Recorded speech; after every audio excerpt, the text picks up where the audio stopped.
வருவான் இப்போ. இப்ப நான் ஏற்கனவே ஒண்ணு சொல்லி விட்டுருப்பேன். கோயிலுக்கு போனீங்க, கோயில்ல அவனுக்கு அந்த சாமி சொல்லல இல்லையா? இவன் சொல்றான், வயிற்றாலையும் அம்மாட்ட வந்தேன், அம்மா ஒண்ணுமே கேட்கல, கட்டி அழுகுறேன், அம்மாவுக்கு கண்ணு இல்லை. அம்மா கண்ணெல்லாம் இருக்குடா, அம்மா தான் உன்னை பாக்கலடா. ஏன் பாக்கல? அம்மா குணம் வேற, உன் குணம் வேற. அவங்களுடைய கிரேட் வேற, உன் கிரேட் வேற. ஃபர்ஸ்ட் கிரேட்காரங்க அவங்க கூட தான் மீட்டிங்ல வைப்பாங்க. இப்ப ஐஏஎஸ் ஆபீசர்ஸ் மீட்டிங் வந்து பிஎம் கூட சேர்ந்து இருக்குமா? பிஎம்களுக்கும் மீட்டிங் இருக்கும், அங்கேயும் நீ போய் இருந்துக்கணும்.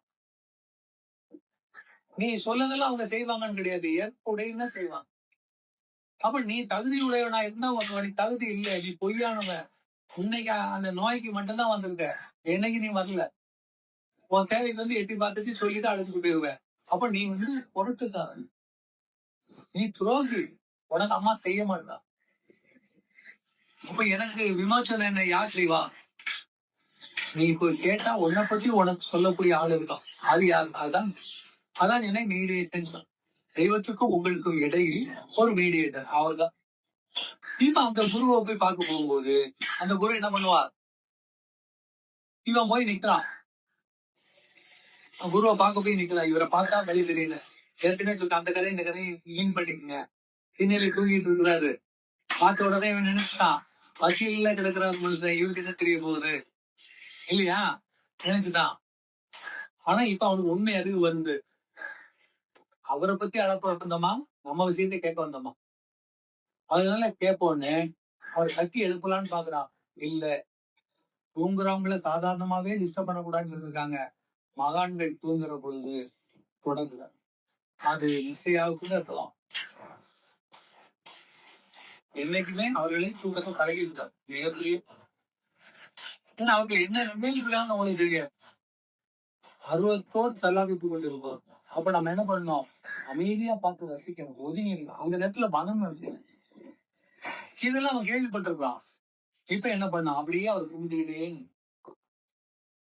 2 மணி நேரம் கும்பிட்டுட்டே நிக்கிறான்.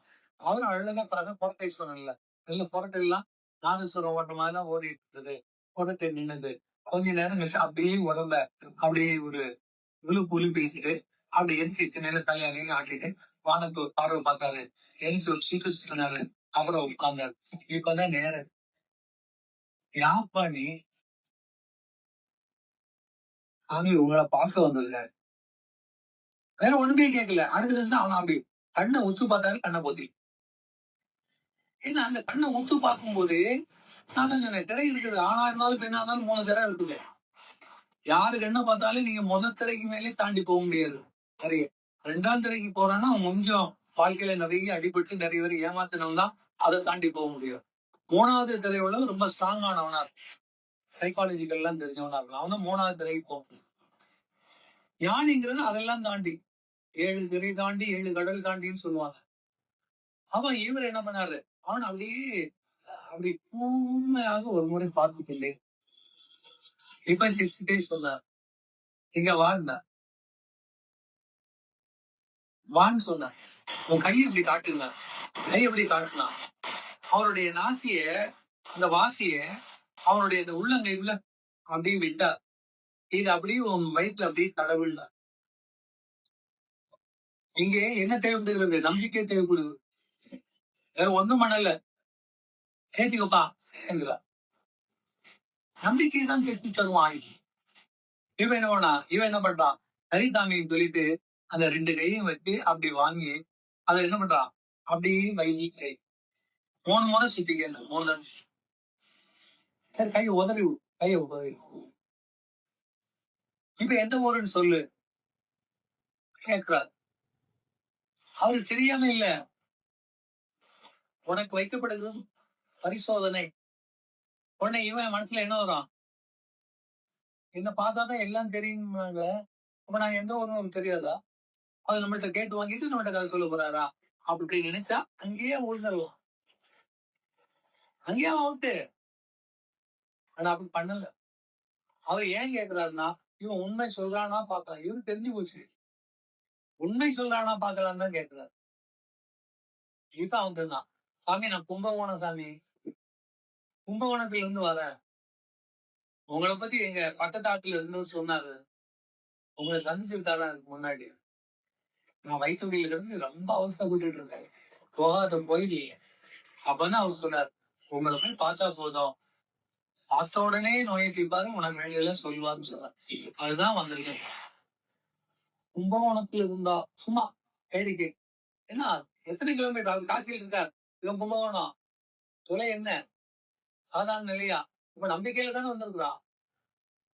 இப்ப கேட்கும் போது உண்மைதான் சொல்றான். நம்ம மூட்ட அந்த வாசியை விட்டது அப்படியே பெற்றுக்கொண்டு இது எல்லா மகான்டையும் பார்க்கலாம். ஏசு கூட சொல்வார், என்ன விசுவாசிக்கிறாரா இல்லையா? அந்த துணி துண்டை கொடுத்த உடனே அவர் தோல்ல அந்த துண்டை பிடிச்சவர் விசுவாஸ் அப்படியே அதுல ஊதி இவன் அவன் கண்ணுல வைக்கிறார். கண் தெரியும். அப்போ உங்க உடை ஊழ எனக்கு நோயை தீர்க்கும் நான் நம்புறேன்னு நிறைவேற்றப்படுவோம். ஓ நம்பிக்கை தான், அங்க வெளியிலே இல்லை. நான் தான் சொல்றேன், குருமார்கிட்ட கூட ஒண்ணும் கிடையாது. உன் நம்பிக்கையை பத்த வைப்பாரு, அவ்வளவுதான். வெளிச்சம் போடுவோம். நீ எப்படி நம்புறியோ அது உனக்கு தெரியும். நீ நல்லா கவனிச்சிரு. குருமார்கள் உங்க கர்மாந்தான் தூக்கிட்டு வர மாட்டாங்க. அவங்கள்ட்ட ஒண்ணுமே கிடையாது. நத்தி இல்ல உங்களை மாதிரி பாருங்க இல்ல. எந்த ஞானிகிட்டையும் உங்களை பார்த்து உங்க கர்மாலாம் உங்களை பார்த்து பார்த்து சொல்லுவார், உங்களோட முடிச்சுட்டு. அதான் உண்மை. அப்ப நீங்க எந்த அளவுக்கு நம்பிக்கை வச்சிருக்கீங்களோ அந்த நம்பிக்கை பெருசா இருக்கும். என்ன நீ விசுவாசிக்கிறாலும் விசுவாஸ், நான் நம்புறேன். அடுத்து இந்த மருந்தே தேவையில்லை. மூச்சு காற்று போதும், கண் போதும். இதை விட வேற என்ன ஞானத்தில் இருக்கு? மெய்ஞானமே அதுதான். நெய்யின் ஞானம். இந்த நெய்யின் ஞானம் அதுக்கு அவரு அத வச்சு சொன்னாரு, பூசினாரு. இவன் கும்பகோணம்னா உங்களை பார்க்க அனுப்பினார் சாமி, வந்திருக்கேன் சாமின்னு சொல்லி பார்த்தா வயிறு அவ்வளவு சீனி. 15 வருஷத்துக்கு அப்புறம் இன்னைக்குதான் அந்த வயிறு சில்ல உணர்ந்தான். சாமிய வயிறெல்லாம் பிழைக்குச்சு சாமி. அது அப்பவே சிரிச்சுக்கிட்டே சொன்னார், சிரிச்சுட்டே சொன்னார். இப்ப இவனுக்கு அவருக்கு ஏதாவது நம்ம செய்யணுங்க. ஆனா அந்த உண்மை அன்பு உங்கள்ட்ட உண்மை இருந்தாலும் அந்த இடத்துல அங்க வரலைன்னா உண்மை இல்லைன்னா அங்கேயும் நீங்க அண்டர்லைன் பண்ணிக்கலாம். இருப்பதை இழக்கணும். என்ன இருக்குதோ அதை இழக்கணும். அதான் ஞானம். அந்த காலத்து அரசர்கள் அப்படிதான். அச்சினத்தார பாக்குறதுக்கு இறங்கி ஓடி வந்தான். தலையில கிரீடம், கையில இடுப்புல வாள், அது எல்லாம் வச்சுட்டு கிட்ட வந்து சாமி பார்த்தான், கண்ணை பார்த்தான். அடுத்த நிமிஷம் எல்லாத்தையும் கலத்தி கீழே வச்சுட்டான். வச்சுட்டு நாங்க விழுந்துட்டான். அவ்வளவுதான். அதான் குருவை உணரும் இடம். அது அதான் உண்மை. இப்ப இவன் பார்த்தவனுக்கு நம்ம நோயை தீர்த்துட்டாரு, நமக்கு வேண்டியது எல்லாம் அவனுக்கு தெரியுமே. அவர் தானே நமக்கு எல்லாம். இப்ப தெய்வமே அவர் தானே, வேற என்ன இருக்கு? அவருக்கு நான் என்ன செய்யறது? ஒண்ணும் கொண்டு வரீங்க. அப்படியே ஓடி வந்தான். பட்டுன்னு கரையில உட்காந்து கிளியில உட்கார்ந்து கால் கீழே இருந்து கீழே உட்கார்ந்தான். காலை இந்த காலையும் பிடித்தான். காலம்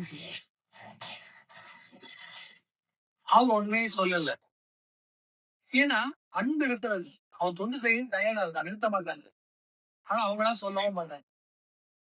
காலை திருப்பதி என்பது ரகசியம். அவன் காலினா வாசி. அப்ப அவர் வாசி அவனுக்கு சாதகமாக மாற்றுவது. இதை நல்லா செஞ்சு ஒரு குருமார்கள் மகான்களுக்கு காமி நீங்க பிடிச்ச அர்ப்பணிங்கன்னா உங்களுக்கு எதிர்ப்பான சிந்தனை அவங்கள்ட்ட வராது. சப்போஸ் அவங்கள்ட்ட அந்த மாதிரி ஓடி இருந்தா கூட அந்த வாசி மாறு. நான் தான் சொன்னேன்ல, சூரியன்ல ஓடனா கோபம், சந்திரன் ஓடனா கோபம், நடுவுல ஓடனா கோபம்ட்டு. அப்ப இவன் பிடிக்கிற பொழுது இவன் மேல என்ன ஆகுது? கரிச்சனமும் பற்றும் வருகிற போது வாசி அப்படி. அப்ப அவனுக்கு வேண்டியதெல்லாம் அவங்க நினைப்பாங்க. இப்ப இதெல்லாம் பண்ணாச்சு. காலை அவங்கிட்டே இருந்தான். சாமி உங்க ஊரையே நான் இருந்திருந்தேன் சாமி. 10 வருஷத்துக்கு மேல் இந்த வயிற்று வழியில் நான் அவசரப்பட்டேன். வாழ்க்கையே வெறுத்து போச்சு. செட்டெல்லாம் சொல்லும் போதுதான் பக்கத்து வீட்டு மாமா சொன்னார், வாழ்க்கை இங்கே இருந்திருக்க மாட்டேன். அவருக்கு நான் உடனே கடமை இருக்குப்பா. பொண்ணு சமைச்சிருக்கா இல்லையா? அது கல்யாணம் கொடுக்கணும்ல. அப்பா வேண்டாமா? கன்னியாதானம் பண்றதுக்கு நீ தான் இருக்கணும். அப்புறம் விட்டுட்டு வாங்கங்கிற பெத்த வேண்டியது தானே, பொறுப்புகளை விடுங்க. அதான் ஞானம். அவர் காவி உடுத்துட்டா நாங்க கிடக்கிறாருன்னா, துறவு என்பது தேவையில்லாத விஷயங்களை சேர்த்து வைத்திருப்பது, அதை நீக்கிறது. கர்மாவை விளக்குவது அல்ல.